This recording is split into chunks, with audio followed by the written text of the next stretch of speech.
Selamat pagi Bu Devi dan teman-teman. Kami dari kelompok 7 hari ini ingin mempresentasikan hasil analisis kami terkait negara Filipina. Kelompok 7 terdiri dari saya Jeffrey Diarido, ada Gerald Alexander, Christian Denny, dan Adam Muja. Yang pertama, saya akan menjelaskan terkait pestel analisis. Yang pertama, kondisi politik. Sistem politik di negara ini bisa dikatakan stabil dan demokratis. Memiliki hubungan diplomatik yang baik dengan Tiongkok, Amerika Serikat, dan banyak negara lainnya. Serta menganut sistem persaingan partai politik untuk bersaing mendapatkan kekuasaan. Tetapi di negara ini korupsi masih menjadi masalah utama.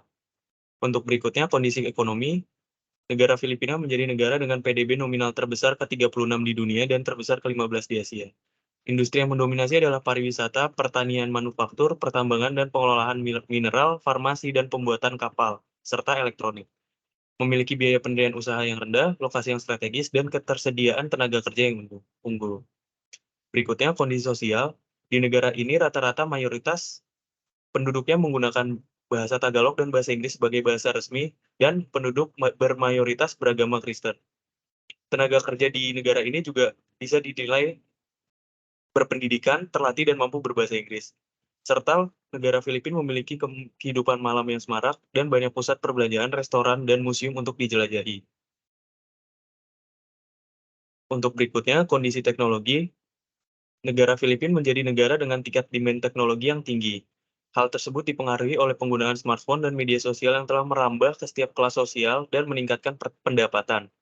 Tenaga kerja di negara ini juga paham teknologi sehingga memudahkan operasional perusahaan multinasional di negara ini. Dan berikutnya, kondisi lingkungan.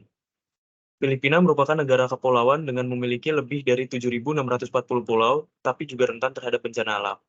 Kualitas lingkungan di negara ini juga masih tergolong rendah dengan tingkat polusi udara yang tinggi. Dan terakhir, kondisi hukum. Konstitusi tahun 1987 merupakan sumber hukum utama di negara ini. Kondisi perburuan Filipina mengatur praktik ketenagakerjaan dan hubungan perburuan di negara tersebut. Tarif pajak perusahaan 30% untuk perusahaan residen dan non-residen dibebankan terhadap laba bersih. Diwajibkan pendidikan 13 tahun berdasarkan hukum yang berlaku. Kesimpulannya adalah Filipina adalah negara dengan budaya sumber daya alam dan keanekaragaman hayati yang tinggi. Negara ini memiliki struktur politik yang beragam, ekonomi yang dinamis, demografi yang beragam, dan juga sistem pendidikan yang baik. Filipina juga terkenal dengan penduduk yang ramah dan telah menjadi tujuan wisata yang populer bagi wisatawan dari seluruh dunia.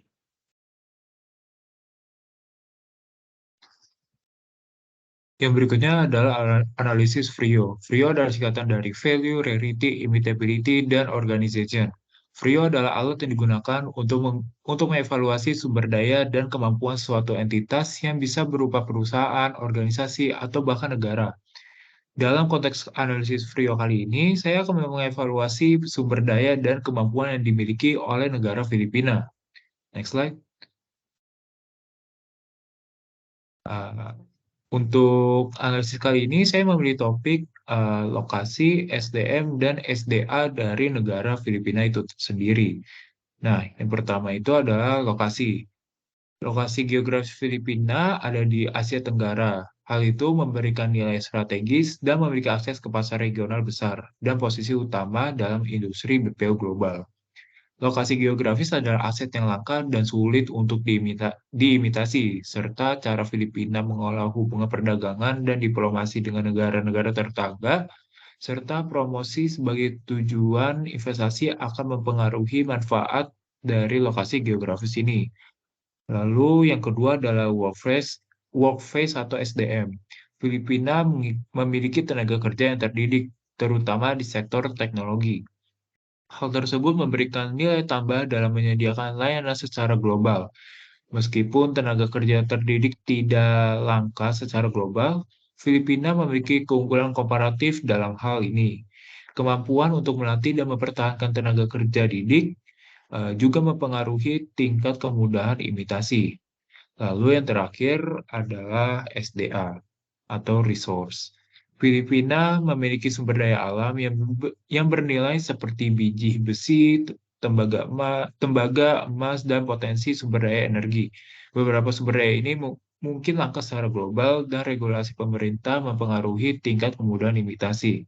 Cara Filipina mengatur dan mengelola eksploitasi sumber daya alam ini akan mempengaruhi keuntungan kompetitifnya.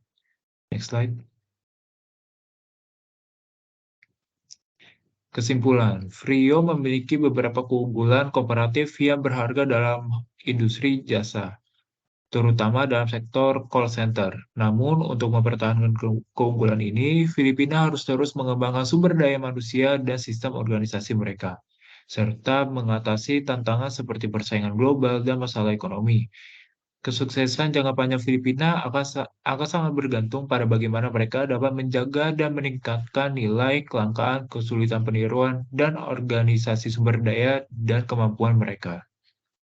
Next.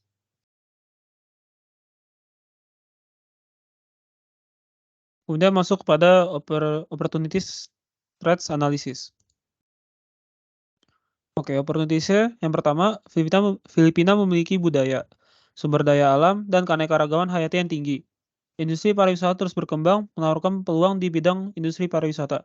Pariwisata di negara Filipina itu yang terkenal seperti White Beach, Puerto Princesa Underground River, Kayangan Lake, dan Natmat Beach.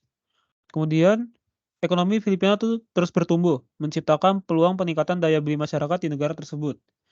Ketiga, Filipina memiliki tenaga kerja yang terampil dan pendidikan dengan kemampuan bahasa Inggris yang baik. Ini membuat negara ini menjadi tujuan yang menarik untuk perusahaan yang ingin mengembangkan pasarnya. Kemudian, Filipina terletak di dekat-dekat pasar utama Asia seperti Tiongkok, Jepang, dan Korea Selatan. Hal ini dapat mempermudah akses ke pasar-pasar ini dan memfasilitasi perdagangan internasional. Kemudian, pertumbuhan teknologi dan e-commerce di Filipina telah membuka peluang baru untuk bisnis dalam hal perdagangan online, pembayaran digital, dan pengiriman barang.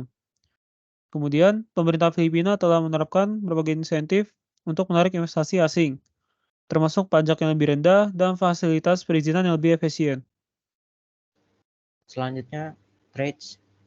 Filipina telah mengalami ketidakstabilan politik dalam beberapa tahun terakhir, yang dapat menciptakan ketidakstabilan bagi perusahaan.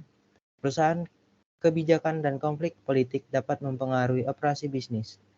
Selanjutnya, masalah korupsi di Filipina masih menjadi tantangan. Hal ini dapat mempengaruhi bisnis dengan meningkatkan biaya operasional dan merusak reputasi perusahaan.